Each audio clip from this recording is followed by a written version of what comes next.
Welcome to Internet Misfits, a podcast that explores new, exciting futures and the people building them. We focus on creators and entrepreneurs who see the world differently. I'm Joe Cohen, your host and the founder and CEO of Universe, an app that lets anyone build an amazing website and online store with just their phone. In this podcast, I try to get at the essence of our guests' unique ways of seeing the world and understand really what makes them tick. My hope is that you leave with new learnings, tools, and inspiration to build out your own dreams. Let's dive in. Today we've got my good friend Josh Miller on the podcast. Hello. Very excited to have you here, Josh. Very excited to be here. Very excited to be here. We are recording from New York City in my apartment in the chill zone. On probably the coolest looking, most comfy couch I've sat in a long time. I wish you could see it. Yeah. We're going to have a wide-ranging conversation. It's going to be a little bit different than the usual one, more conversational, more exploratory. We don't know exactly where we're going to go, but I think it's going to be pretty awesome. It's a prototype. It's a prototype. For some context, for those of you who don't know Josh is, in addition to being a good friend of mine, the co-founder and creator of The Browser Co., which is building a new web browser and really challenging our ideas about what a browser for the internet can look like. He is also just an experienced tech entrepreneur, started a company way back in the day. We met over a decade ago. We were both starting companies as college dropouts in New York. We've become good friends in the past 10 years. And I'd consider Josh one of the few tech entrepreneurs I know who is very much a polymath and very much interested in a ton of other things and weaves those influences and interests into his work. So I think that today's conversation will really be an exploration around the internet and the future of the internet and the web and where we hope and think it might go. We're both working on different elements of it. You know, I'm working on Universe, which is a website builder, and Josh is working on Browser Co. or Arc, which is a new browser. So we have different vantages at, I think, a similar future. So yeah, that's some context. Let's long live the web. Thank you, Joe. It's really great to be here. Thank you, everyone, for listening. And I've known Joe for a decade, and he knows me very, very well. He's seen my ups and very much my downs, and it's really cool to be here. I'm excited. Okay, so you said it. Long live the web. What do you mean by that? For as long as I've been building software, which is not that long, a decade, there's this kind of consistent talk of what's the next big computing platform. At the beginning of both of our careers, it was mobile. And actually, in my first company, I was late to it. I didn't even appreciate the impact that the iPhone, but mobile phones would have. And it felt like for 5-6 years after that, that's all everyone was talking about. Mobile. It's going to change the world. It has changed the world. And ever since then, I feel like we've been trying to grasp for what the next iPhone is. There was this kind of Internet of Things moment. Fast forward more recently, there have been moments where we've gotten excited about chatbots. Remember chatbots? Now AR, VR, crypto, and everyone's grasping for the next big computing platform. You know, various definitions of platform, some looser than others. And I just sort of feel, and I know you do too, that maybe the next great computing platform has been sitting in front of us, which is the World Wide Web. And it just feels like there's a resurgence for a bunch of reasons and center of gravity moving back towards the World Wide Web in a different way than maybe when we were growing up. But I mean, there was a lot about the web that I philosophically really have fallen in love with and did early on. And I know you have as well. But that's what I mean by long live the web.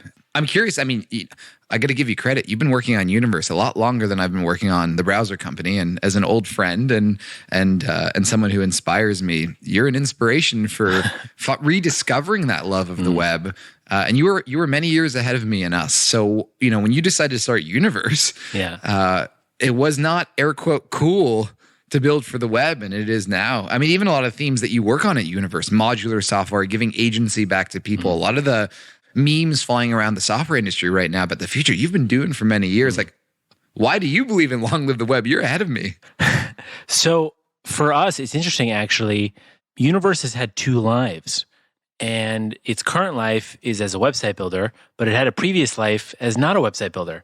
Actually, our initial pitch for Universe was not that we were building a website builder, but that we were going to build a new web. The grid? Well, the idea was basically you've got mobile phones, and in the early 2010s, so this is like 2014, the state of the mobile web wasn't very good.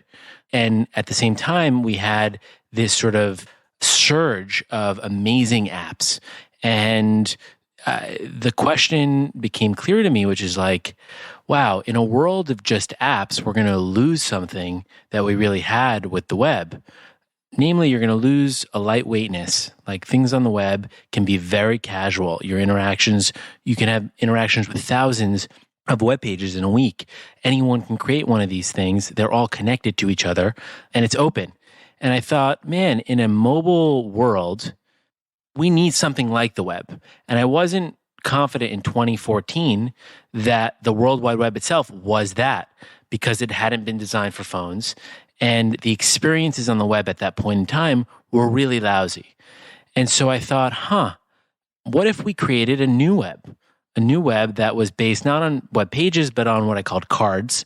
And what if all of those cards were created on a phone? That'd be really interesting. And I was really intrigued by creation tools from the 80s and before that really pioneered some core user interfaces that allowed for kind of visual creation, things like HyperCard that Apple created. But when I eventually released this sort of new web sort of card network, everyone thought it was cool. No one understood what it was for. And at that point, late 2016, the web had gotten better. The experience of the web had gotten better. It also became clear to me that the web wasn't going anywhere, and that the web in a world of dominance, it wasn't going anywhere, as in it was here for the long term. Yeah. Like I thought there was a point in time in 2012. If you said like, do you think that the World Wide Web would be around in 10 years as an important platform? I wasn't sure. And I think the industry consensus was similar. I think it was like, oh yeah, no, the web is dead, like apps are the future. But what became clear to me was that A, the web wasn't going anywhere in late 2016. B, the internet had come to be dominated by companies like Facebook and Google and Snapchat and Apple. And the one thing that wasn't owned by all those companies, but that was embedded in each one of their properties, was the web.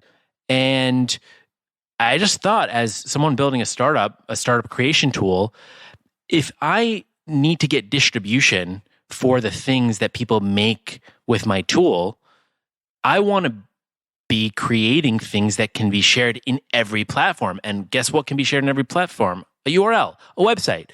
And so all of the ideas that I had originally had about sort of building a new mobile web, I realized that I can package in a way that almost is subversive into the existing web, and that you could create a new web through the existing web. And so re-released Universe at that point in time as not this kind of experimental social network, but as actually a tool for making websites that you could use on your phone that was super open-ended, that had a novel interface to do it. And that worked. And my conviction in the web has only grown since. I think all of those trends that I picked up on in late 2016 have been exacerbated, and simultaneously the tech has gotten a lot better. So what's possible in the web now on a phone is just wild.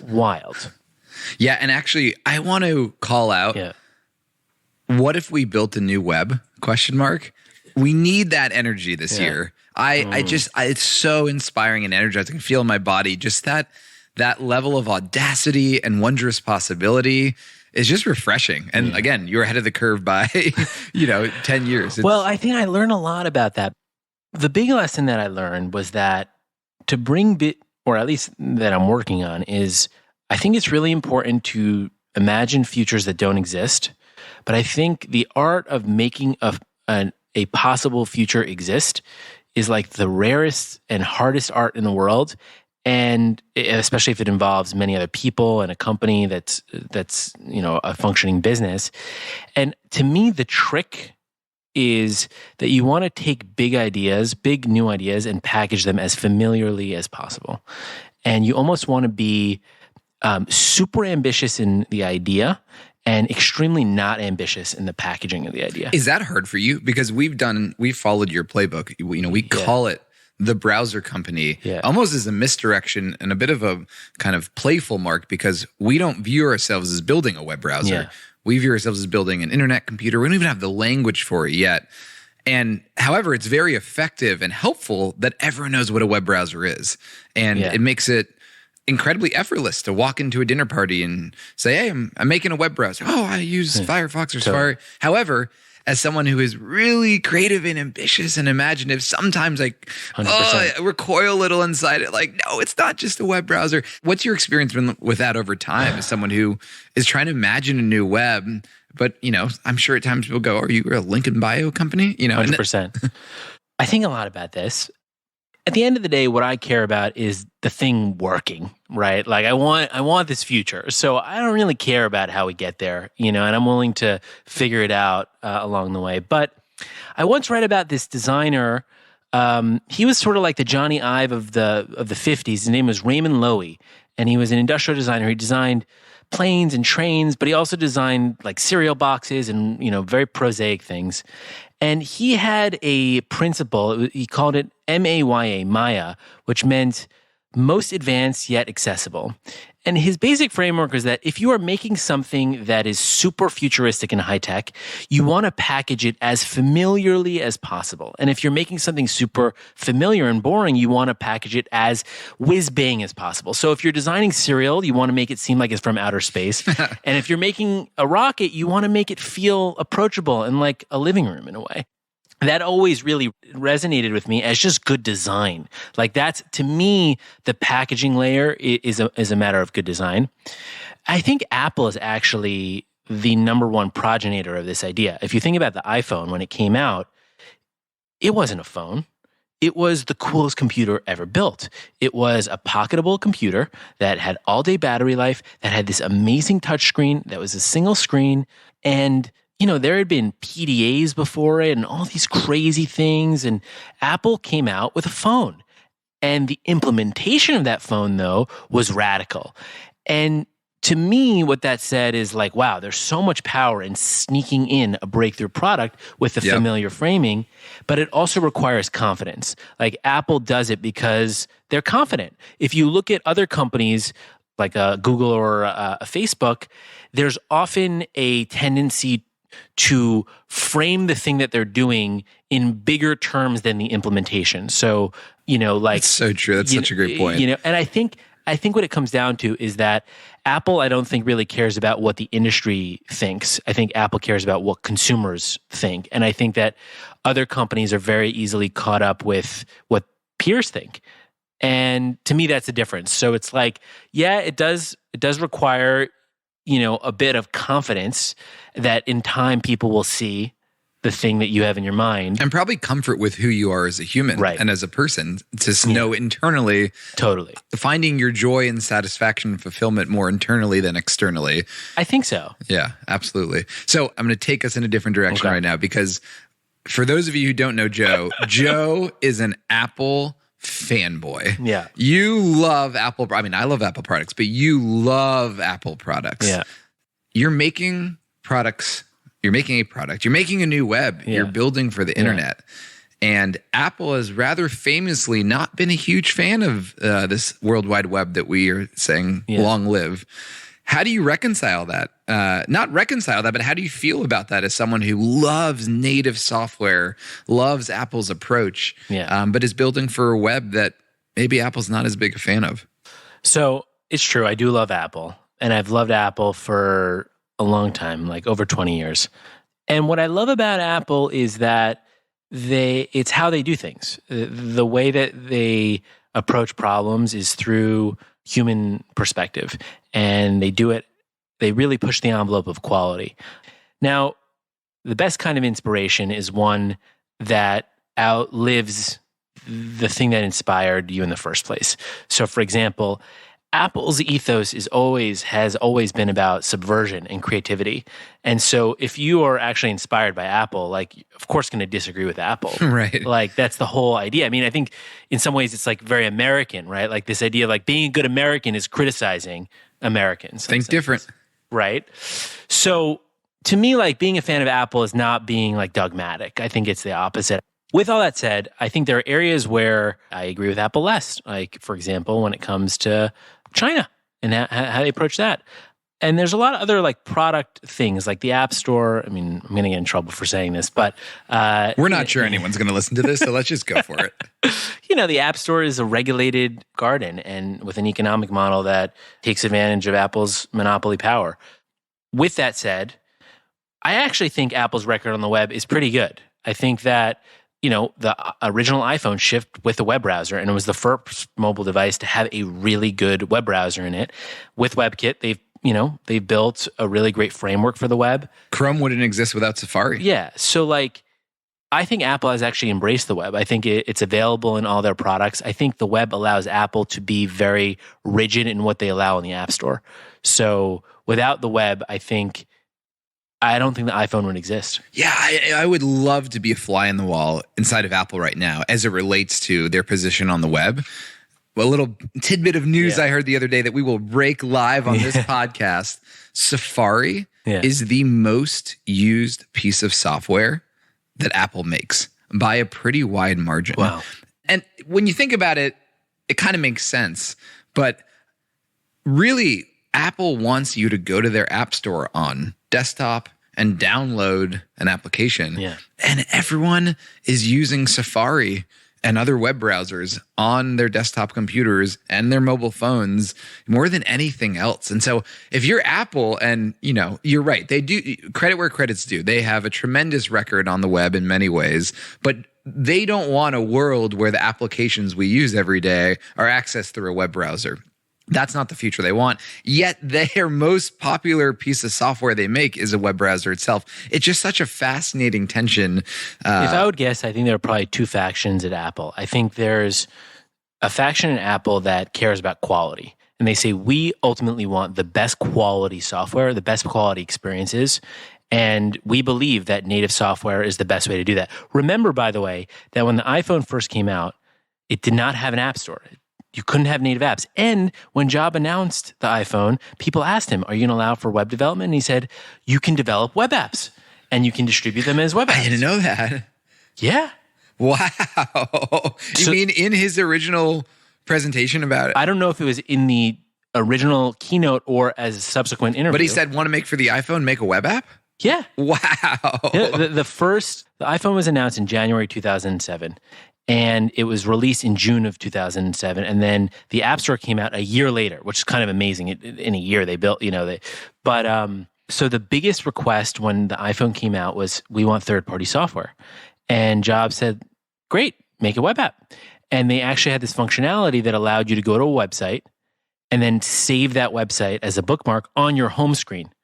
And that was their answer. And people pushed back on that. So I actually think that Apple is less dogmatic about the way in which software is built. They care more about quality. With that said, we should also acknowledge that they do have a business and economic interest in people using the App Store. And Tim Cook is betting on services as the next growth lever too. So that's something where I would imagine that there are probably two parts of Apple. But from what I've seen there, I don't think they've handicapped the web at all. I think, in fact, they made the web better on mobile devices year over year. So I don't know that it's an either or in their mind. In terms of taking a moment and asking what could be, I often have this debate about native software versus web-based software all the time. We have a lot of people that love Apple on our team. Again, I love Apple, and I tend to agree. If not, I wholeheartedly agree that generally speaking, native software is just much more enjoyable, fluid, and so on to use. I guess my perspective is it is inevitable that we are shifting to web-based software and web-based applications. I think it is a tidal wave that is only going to grow in size, and there's no stopping it. So instead of saying which is better, I think the really interesting question for us, for you, for Apple is, if native is better, how can you make the web feel more native or have some of those inherent properties and characteristics, given that for a whole host of reasons, people are going to build for the web first and are building for the web first. So why do you think, just lay it out, why do you think web apps in this case are the sort of inevitable future? for many of the reasons that I think the web is such a wonderful construct. It is free to access from any device, from any software maker, which as a developer, as you know, it's really costly to make native software the traditional way. You got to hire a bunch of specialists on a bunch of different platforms. And as computing continues to proliferate, it might get much more complicated than just Apple software and Windows software and Android software, which is already a lot to reason with as a small company. With the web, you make it once. You make it once. And so I think it's free. It's accessible on all devices. You could keep going, but I think the primary one, if we were to just to take a kind of economic view on it, for people that are making things, making software, it is so much easier to just build it once and proliferate it across different platforms. Right. And that is costs.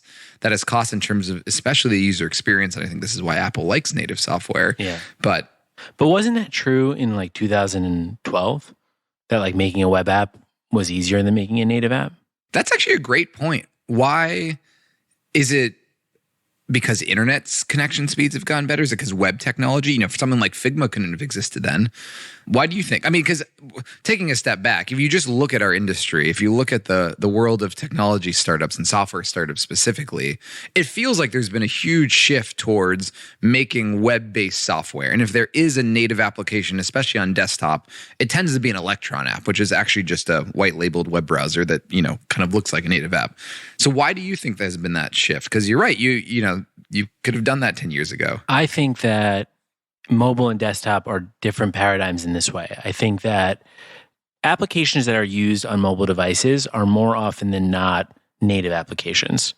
We use the web on our phones, but it's less applications and it's more browsing, documents, things like this, articles, commerce.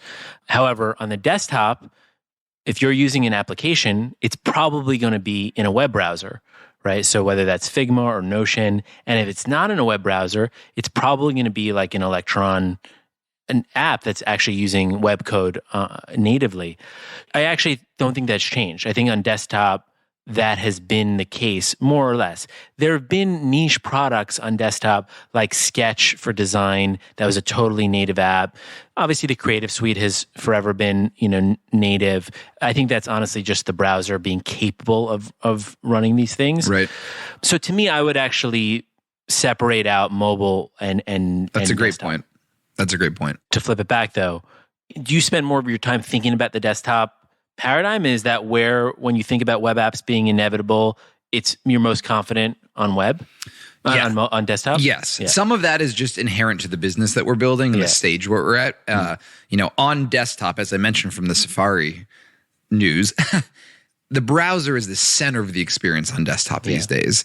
On mobile, as you said, it's sort of it's a utility on the side. Now, that may change. And in fact, some of the people that have been in the browser world the longest, for example, there's a guy named Alex Russell that used to be at Chrome, now actually works at Microsoft Edge. And he's pushing the drumbeat of, we could do everything you can do in native apps on iPhones in mobile, on the mobile web. Like I don't follow that debate as much, and I don't have as strong an opinion. And if anything, I wonder if the properties of native software are much more acutely felt on mobile devices where you're using your fingers and gestures and interacting with the screen in a much different way than the point and click cursor and keyboard. So to be honest, I haven't thought about it as much, or I don't obsess over it as much, but on desktop, it just feels like, why would you make it just for the Mac? Why would you make it just for Windows? What is the benefit of it? Yeah. So I agree. I think, by the way, that you're right about the desktop being more forgiving for user experience. When you're using a pointer like a mouse, you're just inherently more forgiving than when you're touching the thing itself. I also think in general that people are more forgiving of experiences in web browsers than they are in native software. When an animation is slightly delayed in a browser, you don't think twice about it. Like if something like there's like a crash, you just refresh. You don't think twice about it. So there's like a forgivingness in the browser that I actually think works towards developers' advantages. Whereas like when you're building an iOS app, things really need to be perfect. And that takes a lot, especially if you're a startup. So, the way I think about this though, to me, it's not really, A, it's not an either or. B, it's not like an ideological thing. Right. let's ask the question, okay, why did you build Universe as a native iOS app? It is not intuitive that you'd build a website builder that is a native app, because that's what Universe is. It's a native iOS app that lets you build websites. All the other website builders that are out there are not native apps. They're web apps. They're desktop web apps.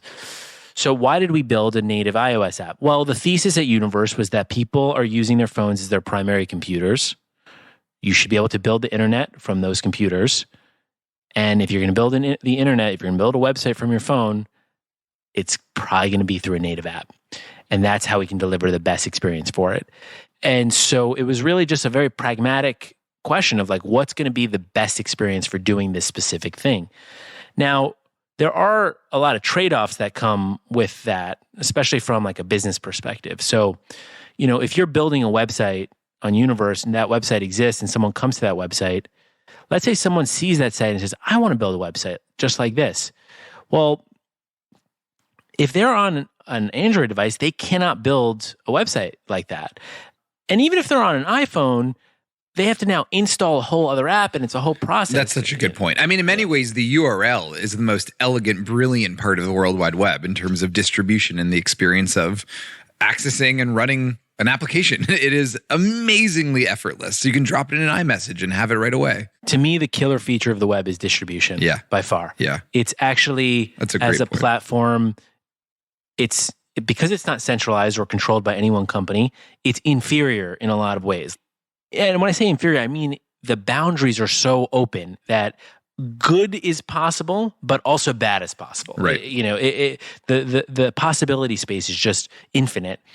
But the killer feature is that no one owns it and that it's distributable everywhere.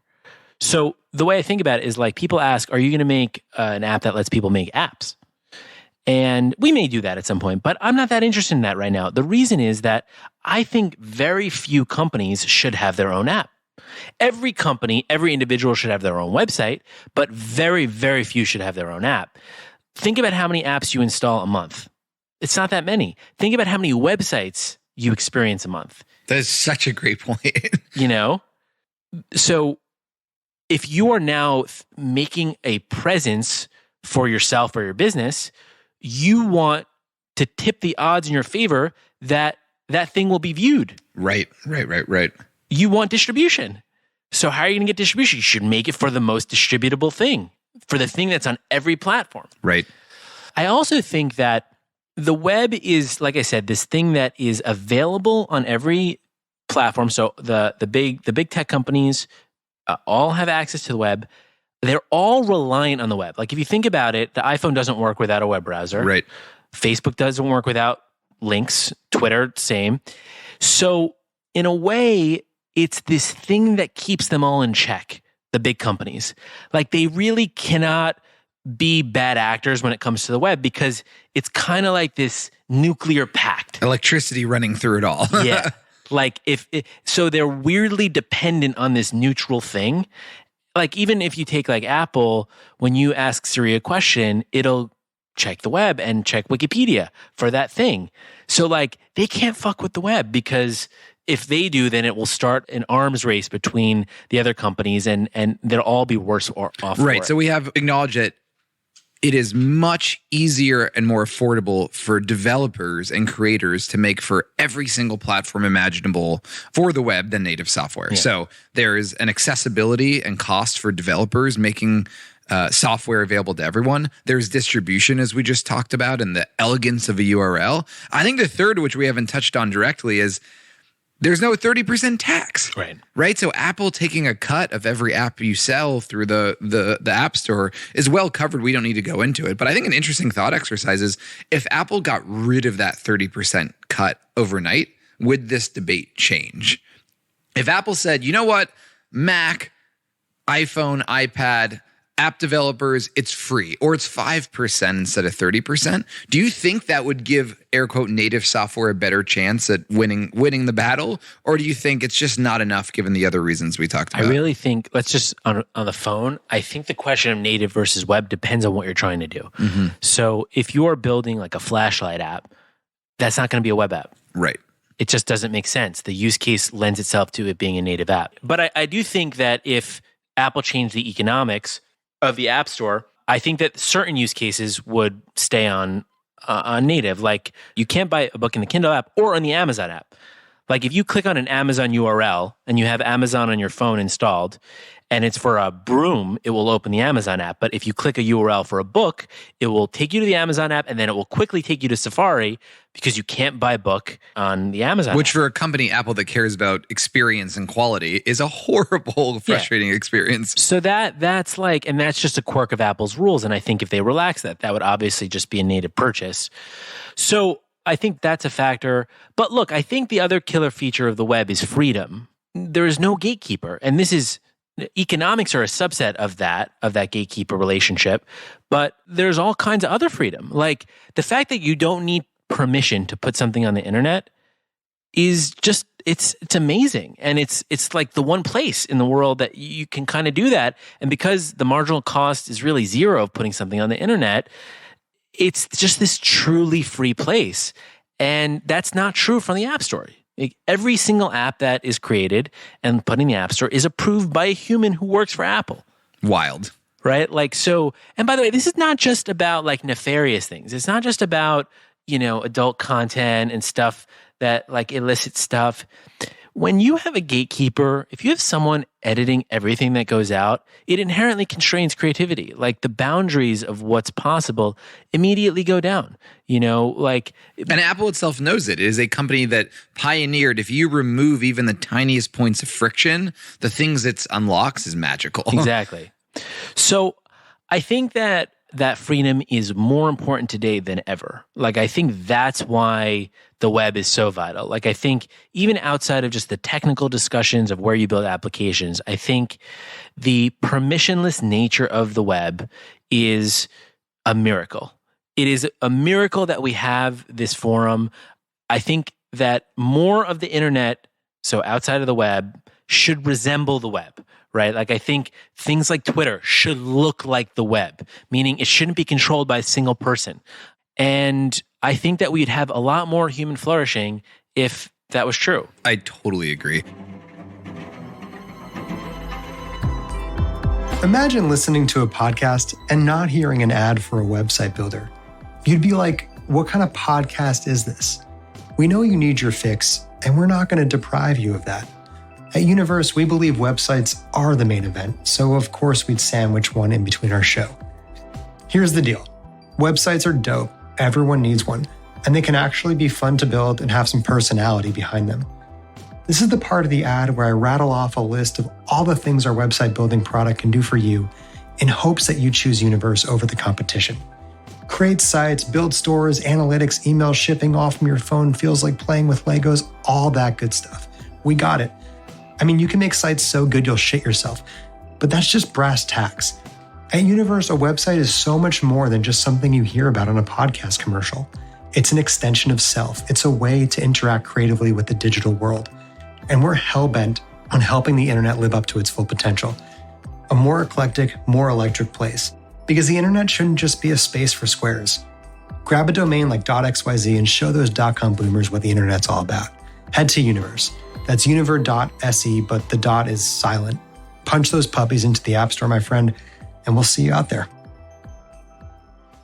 One thing I want to ask you about, because I've seen you grow in this way, and I've grown in this way, is when I was starting my career, I hated the idea of thinking about money and business models. To me, it felt like selling out, and the opposite of the creativity. The opposite of creativity was money. Yeah. And I've grown up a lot and realized I've actually found some of my greatest sources of inspiration from looking at business models and financial structures of companies and markets and products and incentives to actually find the 10x better user experience or wildly imaginative possibilities, but actually through the lens of what are the incentive structure of this company, this business model, this product. And I've seen you change in that way as well. How do you think about business models and making money and revenue as potentially a creative Lego. Whereas if you agree, in the past, I think you and I started our careers probably obsessing mostly over colors and interactions and gestures, and that stuff still gets me going in you as well. But I think both of us have found a newfound source of inspiration in money. How do you think about that? Well, I to your point, I've long thought about this dialectic and struggled with it. And it's actually one of the themes of this podcast is the intersection of creativity and commerce. I actually have I think a pretty different opinion than consensus on this, which is that commerce and creativity are friends and that they actually feed each other.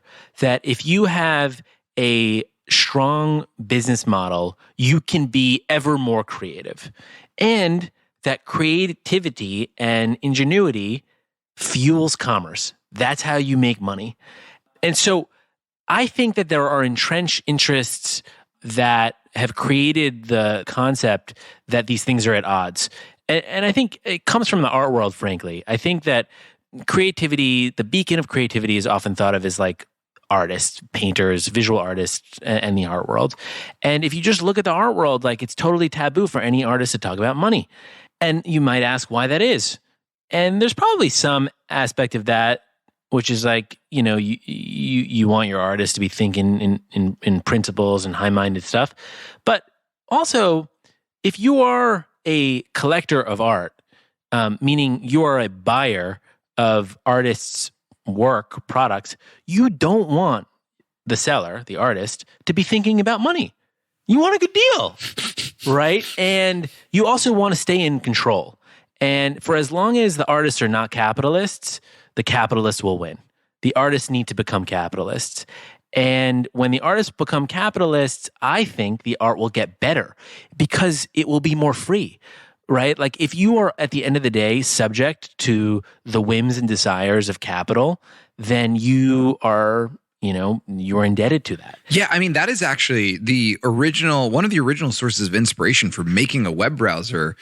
Because before the browser company, if you had told me I was going to make a web browser in 2021, 10 years ago, I would have said what went horribly wrong with my career.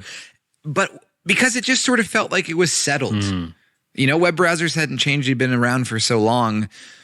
And then we learned the reason that was true were business model incentives. Yeah. Because essentially Chrome and Safari, because Apple makes their money from Safari by getting a check from Google. Right. They're one big search box for those two companies because that's how they make their money. So the reason the browser hasn't changed isn't because it shouldn't or couldn't. Yeah. But because the incentive structure of those companies and those products are such that they're not incentivized to do it. They're incentivized to keep it as minimal as possible, keep it unchanged, keep it one big search box. So there's just a great example. That's what changed for me. It was like, oh my goodness. Imagine the wondrous possibilities, and more just learning that, the world works that way, not because it needs to, but because that's how the money flows. What else is possible? I think that's a great point. And I hadn't thought about the design of a web browser being a reflection of the way that web browsers make money, which is through Google search. Yeah, I mean, we just hired the Chrome started as a rendering engine, now called Chromium. And one of the three people that built the original prototype of that Chromium rendering engine and went on to run Chrome for over a decade, just joined the browser company. And one of the interesting things about that is he wasn't wowed by our ideas and the ingenuity and all these things we thought of. He said, I've been wanting to do that for all these ideas. These are the things I wanted to do. We wanted to do. We were just held back by Alphabet's business model. I want to finally do that. And that's the reason I say that isn't to, hawk the browser company, but what else is out there in the world like that? Things, products that we rely on every day that sort of feel settled. I mean, I'm looking right now at the corner, you got a bike leaning up against the wall. I've never thought about the bike market. How do bike companies make money? What might a bike look like if you made money in a different way? So it was this like big unlock for me, unfortunately, later in my life that was, wait, some of the most profound changes and fun possibilities might come from saying, how do they make money? What do their investors want in a way that I never would have thought when I was 20? I honestly think that's really smart. By the way, Josh, you're still at the very beginning of your life. I mean, we're talking about a man, and how old are you? 32. Yeah, True. okay. True. Fair. So, but I think my wife tells me I'm not a spring chicken anymore. So thank you, Valerie. I think that I've long believed that the most consequential decision that a business makes is what its business model is, and everything comes from that. So, for example, if you look at Facebook, like all of Facebook's decisions will come from its business model, which are selling ads. I like to think about Facebook not as a social network, but as a store that sells other people's time. Facebook is a store that sells other people's time, and it has any kind of time you want, sharded in any number of ways by the qualities of that time. And if you think about it that way, then Facebook's inventory is someone else's time. A business can only be as big as the inventory that it has. So Facebook's incentive is to just grow its inventory, which is stealing more of your time. Yeah, when I worked at Facebook, they would literally put up a pie chart and it would be a person's day. Yeah. Like sleeping, literally bathroom was a sliver on this pie chart. And the conversation at Facebook, which is when I knew I had to go, was how do we get more of this chart? Right. That was the mandate. That was the mission. And frankly, I think I actually do think that there are business models that are virtuous, and I think that there are business models that are exploitive. And I think the Facebook one is mostly exploitive. And I think that they're predictive. But the thing that I hadn't thought about, which I think is really interesting, is using that idea as a filter to find opportunity. To say, what categories right now are indebted to a business model that is hostile to people? Yeah, if I were to start another company today, that is the exercise I would do. Right. I would go and look at my favorite products, most used products, the most valuable, and I mean, however you want to do it, and say, how do they make money, and what incentives do that lead to? And if you had a different set of incentives, what alternative universe might that lead to? And again, I honestly haven't done this exercise because I'm busy at the browser company, but I just think it's really exciting. I mean, hopefully you can hear in my voice the possibilities. And I think it's also not discussed enough that if you look at some of the most successful companies, they innovated on their business model just as much as they innovated on the product experience. Yeah. So I think the internet presents an interesting version of this question because internet business models have not been obvious. And if you look at like the history of internet business models over the past 25 years, really advertising was the big model, and enterprise software. I think we're at a moment now where new business models are possible. For example, Universe is a direct-to-consumer software subscription. It's SaaS, which I want to hear more about the browser one. But I wonder if in the physical world, for example, business models are fairly settled. Like they're direct-to-consumer. And if this is just a uniquely internet-oriented question. I don't think so. Do you? No, I mean, let's think about some other categories that we think have business models that have some assumptions that can be challenged. I mean, I'll give you an example. Yeah. One that I, in another life or maybe later in my life, would love to do. I grew up in Los Angeles. I've lived mostly in big cities. I love restaurants. I love eating probably too much. And I was talking to a friend who helped his buddy set up a new restaurant in the Bay Area. And it is one of the top 10 restaurants. It was named one of the top 10 new restaurants in the year. Wildly successful. You cannot imagine opening a new restaurant and having a bigger success. Barely breaks even. Right. If that. And it's packed every night. It caters to a consumer with a lot of money that buys natural wine, and it can barely make money. And if you think about all of the business models on the internet and where the enterprise value comes from, time spent, transactions, repeat visits, central to your day in life, a restaurant isn't smack dab in the middle of that. What in that business model feels malleable? I don't know. I don't know. And so what is so fun about the exercise is you really got to, we had to get deep in the history of web browsers and the companies that make web browsers for us to understand it in that category. I'm not going to be able on this podcast I don't know enough. But for example, I forget however many years ago, someone was trying, maybe they still are, I hope it's working, a membership subscription model to a local restaurant. So for example, when I lived in Fort Greene, Olea was half a block, and I loved Olea. It was like the best neighborhood spot. We knew the waitresses and the waiters, and it was a part of the fabric of my life.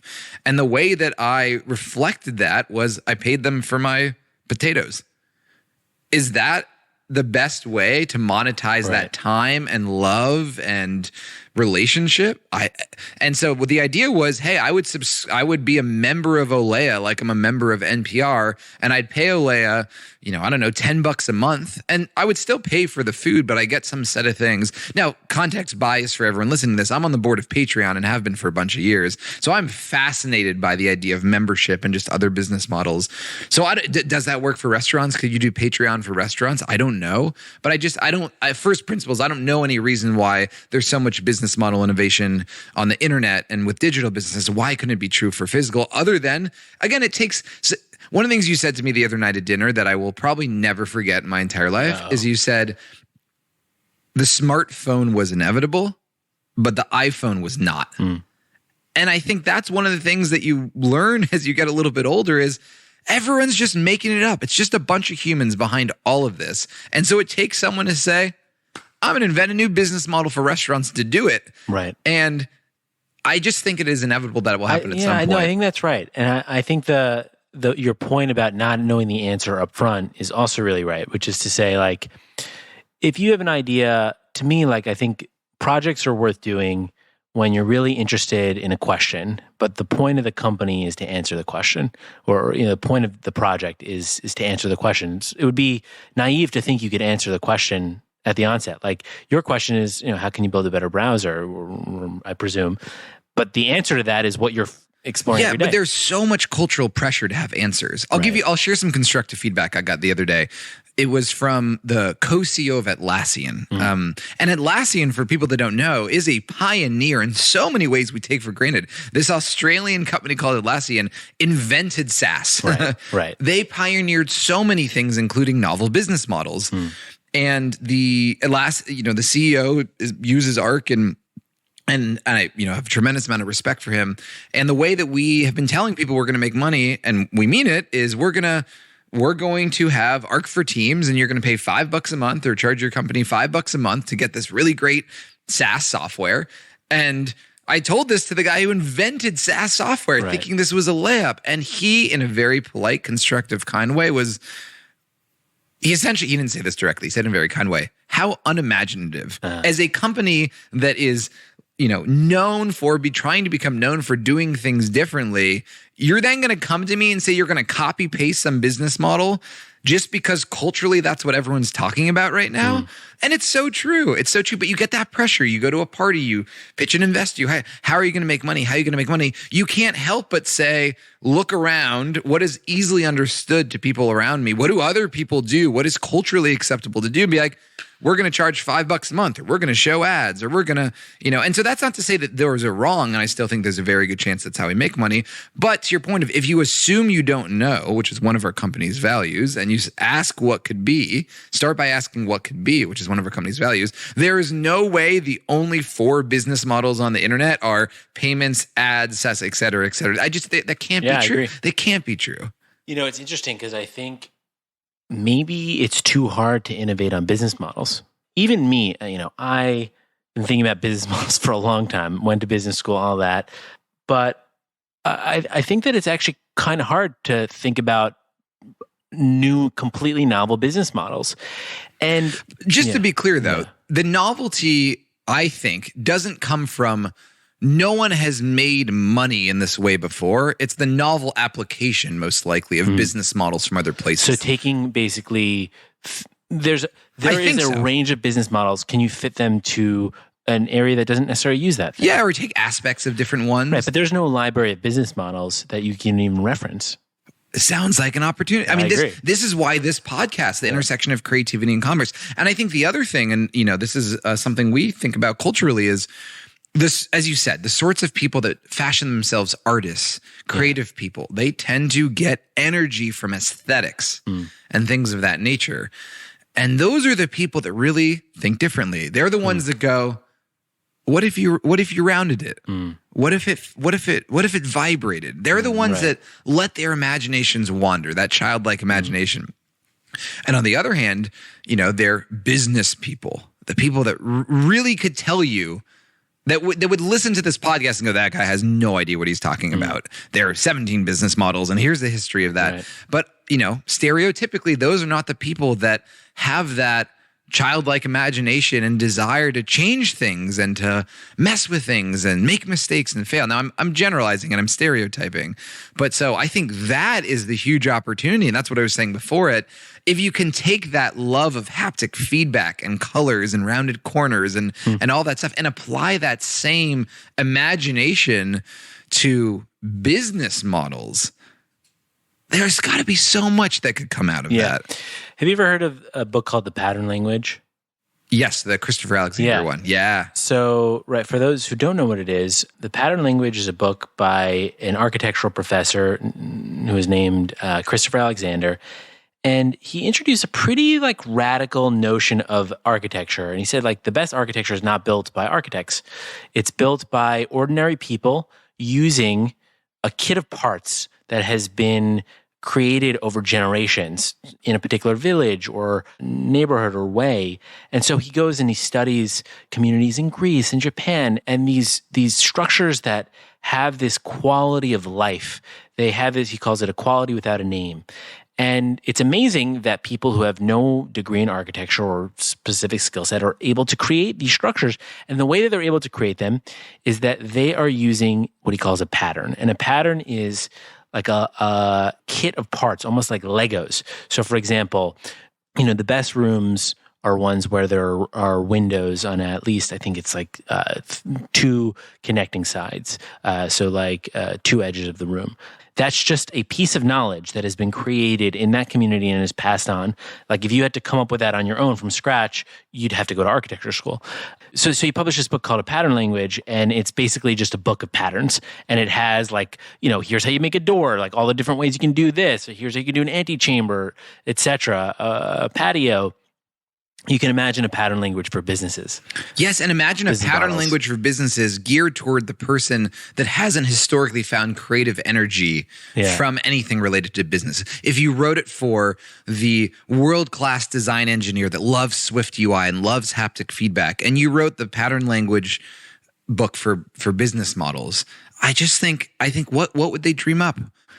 Another anecdote I've been thinking about a lot recently is we had a really, really great past few months of growth, really the second half of last year. And a lot of that growth came from what we call our unboxing experience, our onboarding flow. We just went to town on it. And really, we have this, we say, we optimize for feelings instead of metrics at the browser company, which is a little dramatic. But in other words, what we're saying is we really want you to download Arc, open it, and just be wowed. And a lot of our growth just came from word of mouth of people responding to those first 30 seconds.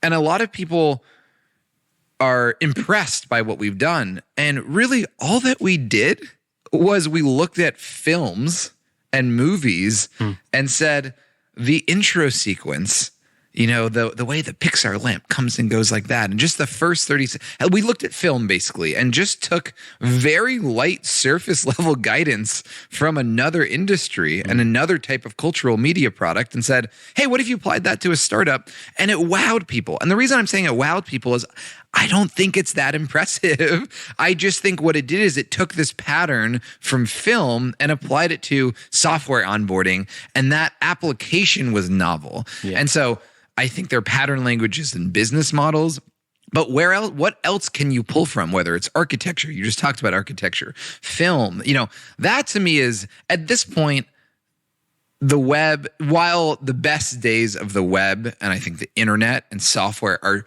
undoubtedly ahead of us, and the world of software in 10 years will look very different. We've been making iPhone apps for a while, and so I really think that the source of a lot of the ingenuity and creativity and change, or I hope this year and going forward, will be pulling those patterns from these other worlds and bringing them into software, whether it is business models or onboarding flows. No, it's really cool. I mean, and I would say another theme of this podcast is just polymath thinking, taking inspiration from other areas and synthesizing. What I can't help but thinking about is, Universe is a web builder. Inclusive of that is we have a commerce tool. which allows you to sell things on your website. Our commerce tool right now is pretty straightforward, and it's pretty narrow in the kinds of business models that it supports. You can sell mostly physical products, and it's an amazing way to do that, right? You could very simply post a product that someone can buy, build your inventory, have sizes, charge for shipping, all that stuff. You can literally ship it on your phone. But you could imagine something that was like built into the Universe app, a pattern language of business models that if you're an artist or a musician, or if you're a fashion designer, we could actually have a menu of ways to make money. Like maybe a fashion designer could actually have a subscription. 100%. I mean, I remember you told me, I forgot if they made pickles, or there's someone that has a Universe site that made some sort of food product that you were raving to me about. What was it? Key lime pie. Key lime pie. It was great. KatesKeyLime.com. Kate's Key Lime. Shout out. It's amazing. Link in bio. Best key lime pie you've ever had. Yeah. What if Kate, when she was making her Universe site, said, I want to do subscription. Yeah. Or I want to do per key lime pie. Or again, one of the things I've taken from Apple is they're so generous with giving building blocks away. In many ways, you and I have a career because Apple said, go for it. Even Swift UI most recently, tremendous. And every time new building blocks are given away to the internet, to people, things we couldn't have imagined come out of it. Obviously with the iPhone, and you think the location sensor and things like Uber and DoorDash and all those things, that was Apple saying, here's a new Lego block, and you almost can't imagine. And so at the very least, we can agree that business models have not been historical Lego blocks that are as easy to give away as these other things. I don't know what would come of it, but something would. It touches on something that we've been thinking about. Because as a startup, it's very difficult for us to build very easy to use interfaces for every kind of known business model. There's just, even if you take something like physical commerce, our product right now offers a fraction of what you could do with Shopify in terms of complexity, because Shopify has been doing this thing for 20 years. And we don't even support international merchants, people who are selling things outside the US, because you have to build for the particularities of each region. So it's actually a lot of work. That's even just within physical commerce to support the array of things. Let's just add two others: subscriptions and appointments. Those are two whole other worlds. You take subscriptions, you've got digital and physical. You've got what's the delivery method? What type of product is it? How do you deal with variants? I don't even know the intricacies because we haven't dived into subscriptions. So one of the challenges is that it's actually hard for a company like ours to even present those with our resources. With that said, one of the things we've sort of updated our thinking on is we had this approach that, if you want to do business on your site, because people asked Universe to build a commerce tool, we should really privilege a first-party way of transacting on Universe sites. And we oriented the company around that. And we still have an amazing commerce tool. We're going to continue to invest in it. But we've actually changed our thinking for the time being on this, which is to say, we're never going to know all the possible business models. And we're certainly not going to have the resources as a small company to build ground-up first-party solutions for every type of commerce that can happen on the internet. So we're going to find the best services out there, and we're going to present them to our users and make them available. So whether that's Patreon for content subscriptions or something for appointments, we've actually shifted our approach there and how we're thinking about it. Awesome. I have a theory. People often think about the history of computing as being a story about computers getting smaller and faster and cheaper. But I actually think that the history of computing is about power, and really about the pendulum swing of power between institutions and individuals. So if you think about the first computers, they were for the military, and they were literally room-sized machines of war that allowed governments to successfully prosecute their enemies. And then they became the instruments of the biggest businesses in the world. Like IBM is International Business Machines. And they cost millions of dollars in today's. Yeah, millions of dollars. And then, in the 60s and the 70s, you had the personal computer revolution. And that revolution was about individual agency. It was about a computer could be used not as an instrument of big business or big institutions, but as a tool for humans to get power and to shape the world around them. And it wasn't a coincidence that those computers were created in San Francisco, in the San Francisco Bay Area, in the 60s and 70s, during the counterculture movement. These guys were tripping LSD and thinking about how the world could be different. And the computer became this tool for them to do that. And so then the PC takes off as this sort of bicycle for the mind, but then, gets co-opted again by big business. The pendulum swings back, Microsoft, right? And the era of Windows and Office software. And then the web comes around. And again, the pendulum swings back to the individual. And now anyone can publish, any schmuck in their apartment can publish a website, can build an app. Facebook itself was built by a college student. And then the pendulum swung again back to the individual. But of course, Facebook grows up, Google grows up, they become big companies, and now you got institutional power again. And then you have a new day. Let's swing it back. Yeah. Let's swing it back. So mobile restarted the clock again. Instagram itself was a little startup, sold to Facebook. They had 10 employees or something.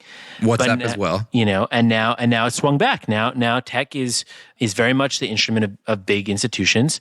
But I do believe we're on the cusp of a shift. I agree. This is we're recording this on January 4th, and this is the most optimistic and excited I've been for an upcoming year in terms of what we might see. Yeah. In the technology industry in a long time, because I feel like in the past couple years, something just felt a little bit stale, a little bit boring. I don't mean to, overgeneralize. There were lots of remarkable things, especially through the lens of COVID and everything that changed, especially culturally. But I just feel like we're on the precipice right now. I don't know how you feel, but I just have this intrinsic sense of optimism about what might come next, because it feels like, both from a technological perspective and from a cultural perspective, it feels like we're on the verge of something new. I agree.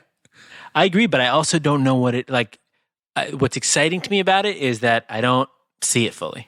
Agreed. And I think in some ways I have no personal moral stance on crypto and Web3, good, bad. But I think in many ways it captured so much oxygen in the room that in some ways I think that's one of the reasons I'm optimistic is the people that there's undoubtedly going to be a lot of energy put into that as a potential future.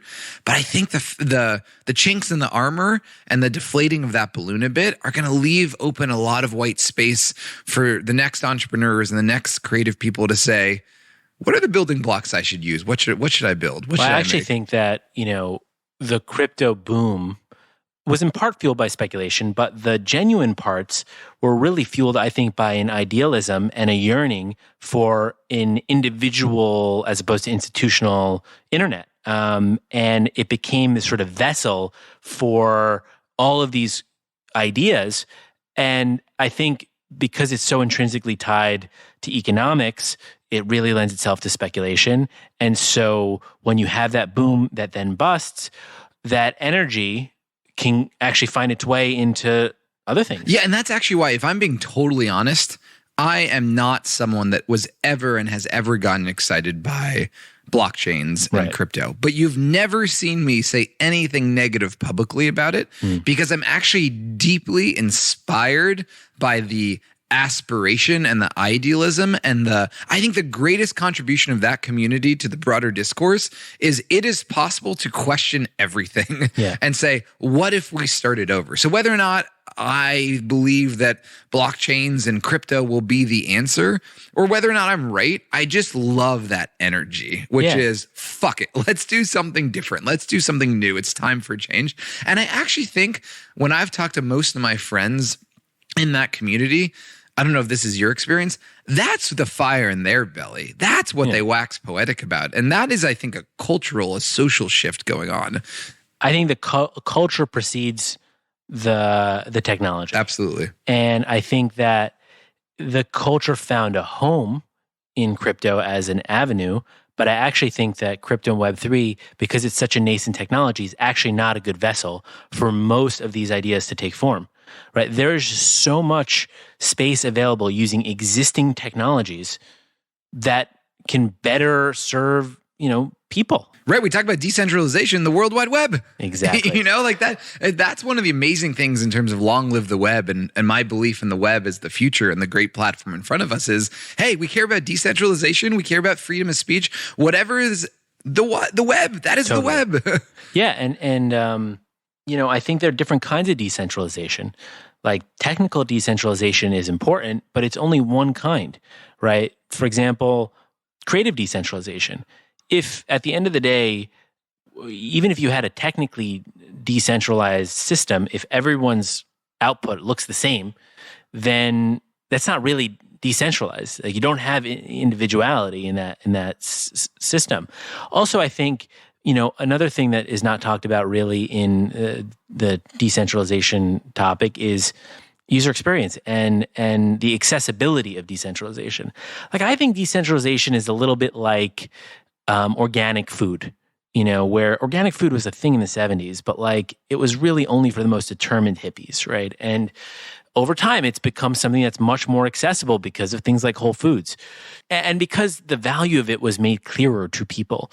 So I think that's what like decentralization needs.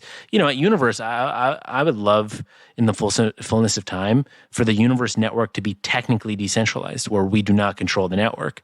Yeah, the technology is not there. Yeah. And one of the reasons I love the browser space is no single company will ever control the World Wide Web, right. And no single browser. I think the moment we're in today is the most market control by a single player of the browser space we're ever going to see.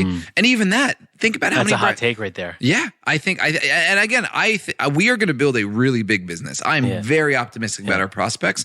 I don't want to control 60% of the market. I think that defeats the purpose of the World Wide Web. So I'm optimistic. And one of the things that I want to go back to is you mentioned culture leads technology. Yeah. And I could not agree more. And I think few people talk about that.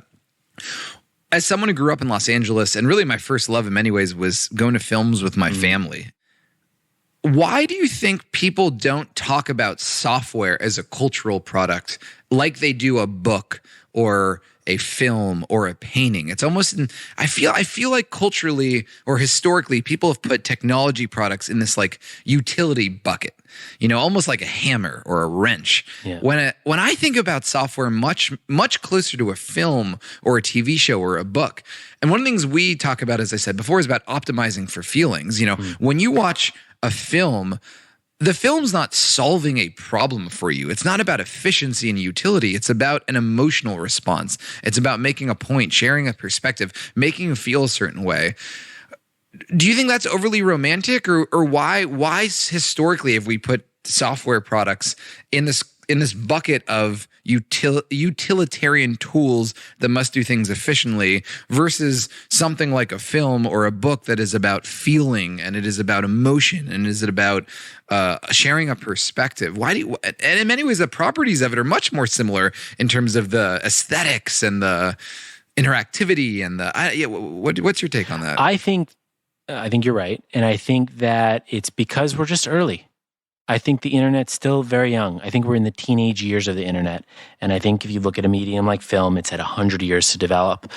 And I think it's also because the ways that you create software have historically been very esoteric and really only manipulable by people who think in code, think in a very particularly abstract way. Yep. That, of course, the people who are making software are going to make things that are not visual, that are very pragmatic and functional above all else. I think that this is just the maturity. And I think technology has gotten to the point where it used to be that innovation happened mostly at the technical level. But I actually think today innovation happens at the design layer. Like, yeah, of course, we're pushing the envelope of the technology, but it's driven by design goals. And so that is a shift. And I think your point about the creativity in the software world has largely been limited to people that can program and can code, and the sort of personality historically that was drawn to that had a certain worldview or a certain set of sensibilities.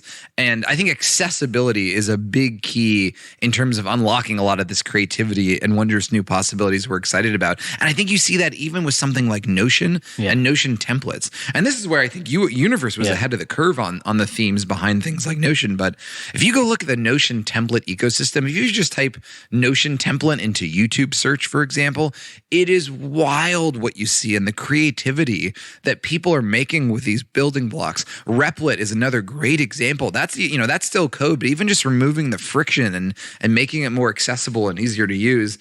I think I think these new worlds that are going to be invented are going to come probably from folks who making software would have been inaccessible or more inaccessible in the past. I just can't wait. Yeah, I mean, the expression is like, there's this quote of like, we shape our tools, thereafter they shape us. And so we are a product of the tools that we have. And the output is determined by tools. That's why I'm interested in technology and why I like making tools. It's because if you change the tools, you're going to change the output. Like at the end of the day, we think about the great forms of art and media that we have. They're entirely shaped by technology. Film is a technical medium, right? Like, and there's a whole world of film that has resulted from that. The internet and software is this magical thing that allows us to create new media within it. It allows anyone to invent that. And so I think we're just at the very beginning. And I think, one way I think about it is like, in the world of making like no code tools or things like this, I think there are really two frameworks to think about it. One is, how can you make the machine more human? So meaning, how can you take, like, the machine itself doesn't speak English. It doesn't even speak code. It speaks assembly, right? Like it speaks the language of zeros and ones, binary electrical pulses. And then we have assembly on top of that as an abstraction. And then you have, super low level operating systems. And you keep going up the stack until you have a scripting language like Python or something like HTML and JavaScript. And then only then you might have something like Webflow, which it exposes the properties of CSS, but it's in a visual format. So you're starting with the machine and you're building layers of abstraction on top of how the machine works that are more human. I am much more interested in starting with the human and saying, how does a human's brain work and how can we fit that to technology? So how can we start, okay, people want to put a blue square there, so they should be able to put a blue square there. They don't have to know what CSS is. I love the focus on humanity. And I think what you said about, if you think about the film industry and films at this point in the evolution of filmmaking, go watch a film from the 40s and 50s or even 60s compared to today. And I think I came into this conversation very giddy and excited for this year, but I think letting your mind wander to how far films have come since the 60s and how cool they felt in the 60s, it's really exciting to see what comes next. Well, to me, the promise, like I was working on no code stuff since before it was called no code, but the promise of it is to say, look at what has happened to the world over the past 20 years. And the world has been radically revolutionized because of the internet in so many ways. Infinite knowledge available to anyone, but the products and the things that have been made on the internet have been ultimately made by a very small subset of people who live in the Silicon Valley area and think in a very specific way. So what would happen if you empowered every user of the internet to become a builder? Like you just have a meta revolution. Yeah, and I think that is another pendulum that is swinging back that is so exciting is I think we had a decade of consumption. Right. When I grew up on the internet, when you grew up on the internet, it was much more active. In some senses, it was much more focused on information retrieval, but really, we're messing around with HTML and MySpace pages. And then I think, in this world of social networks, it's been a decade of consumption, largely, right? And about experiencing an environment that someone else created and consuming within it and streaming. I think the pendulum is switching back to a much more active, participatory. The internet is a generative medium, whether or not that's no code or other things. So, but that's really exciting. I was just gonna say, I think what is leading to this is, we just went through a hell of a 5 years, right? And between COVID and everything else, I think that people have really lost trust in institutions. And those institutions are melting. Like these things that we thought of as the pillars of civilization, we've realized that actually they're not in a lot of ways, and they're really behind the ball. And so I think in some ways that's scary because these are the things that upheld society. But in other ways, it's completely freeing. So because freeing. Those institutions are molten. They're to be formed. And we're living in a moment. The reason why I'm so optimistic right now is because not only is the technology there, but there's this meta awareness that the way things have been will not work for the future. And the environment is such that it is manipulable. Like the Overton window of possibility is the widest it's ever been in my lifetime. I think it's probably the widest in 100 years that it's been. I mean, this was the thing about COVID. You may have been the one that pointed this out to me, but COVID, I hope I don't even have to say how horrible an experience it was for the world in many ways, in most ways. But I think a silver lining was overnight saying, actually, as a society, as a world, as humanity, we're going to play by totally different rules. Yeah. Everything is going to change overnight. And I think in many ways, in most ways, it changed for the worse. But in many ways, it said, whoa, look at, if you do it like this, you get this response or this experience. And I think that showed literally everyone in the world that other ways are possible. There are other ways to live. 100%. There are other ways to do things. And just in the same way, this goes back to the business model conversation, I could never look at a web browser the same way again. Once I learned it hadn't changed, not because it was perfect or done, but because there were incentives. I think COVID has shown everyone in the world that anything that works a certain way can be changed. And if you change it, it will lead to different effects, some of which may be good, some of which may be bad. But the possibilities it opens up, and I think imagination it opens up for people is really exciting to think about. And I also think there's a kind of fuck it attitude coming out of COVID. 100%. We've all been cooped up. And so I think there's a really exciting energy right now. And I think should we go get sushi?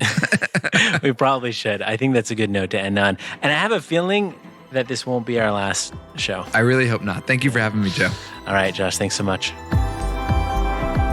Thanks for listening to Internet Misfits. I hope you found the conversation inspiring, helpful, energizing, and insightful.